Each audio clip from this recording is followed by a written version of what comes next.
it sounds like Kevin's just having too much fun in the surf.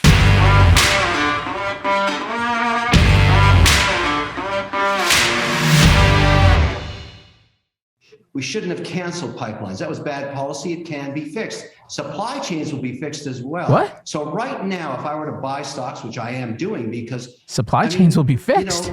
You can't time the market, Becky. Today's a good example. If you were not in the market today, you don't know which of the 20 or 30 days in the next 12 months give you all the returns. Today was one of them. So trying to time the market in volatility is next to impossible. But let's take something like Service Corp. Now, maybe people don't know it, but it's probably the biggest funeral operator in America. Guess what? In recessions, people keep dying. Who knew? And their business is recession-proof. And they have strong cash flows, a good balance sheet. BG, Bunge, we talked about food concerns. 80 supply chains, all kinds of specialized grains and oils all across America. Fantastic. Nestle in Switzerland, a European company in Swiss francs, you know this new act Biden just signed? It's all Nestle. All that stuff is coming from there. Nestle's supplying all the baby formula and the baby formula 2002 act or whatever he's calling it. Why not own that company when we're out of baby formula? These are big opportunities, Becky, all through the market that are going to perform very well regardless of inflation. Okay, I'm going to stop right there. Sorry. Just listening to these companies he picked out, he's talking about investing in baby formula, investing in funeral homes, and investing in food. I can't help but notice that these are kind of ghoulish choices. Like, yeah, very dark. Like, I mean, these all prey on suffering that's happening right now. I can understand where he's like, these are opportunities and we should take advantage of them and make money. He loves to say that. I understand.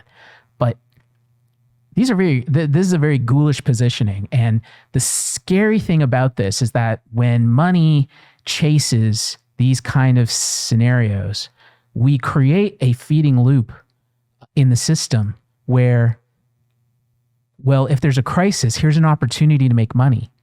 Don't you think that breeds an incentive for a crisis to happen? Don't you think that breeds situations potentially being nudged in that direction so that people know who invest money where they should be positioned when these things happen? I'm speaking systemically. I'm speaking about how our current system works and about how we need to think about things differently. We need to start looking at things differently.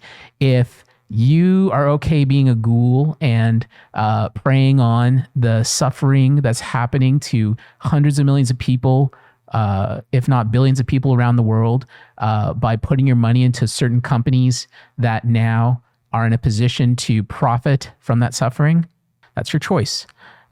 If you are interested in looking for new ways to be able to create a better world or to have a portfolio which, as Kevin talked about in another video, is ethically friendly, you may not want to follow this advice. So yeah, that's all I have to say about these choices. Clearly, you can see the charts. I mean, what plus 0.23%? It's I don't know. That doesn't seem too exciting, honestly. And if you look, it's kind of gone down. It's gone up, and it's all kind of in the same place. I think you can do a lot better with Bitcoin.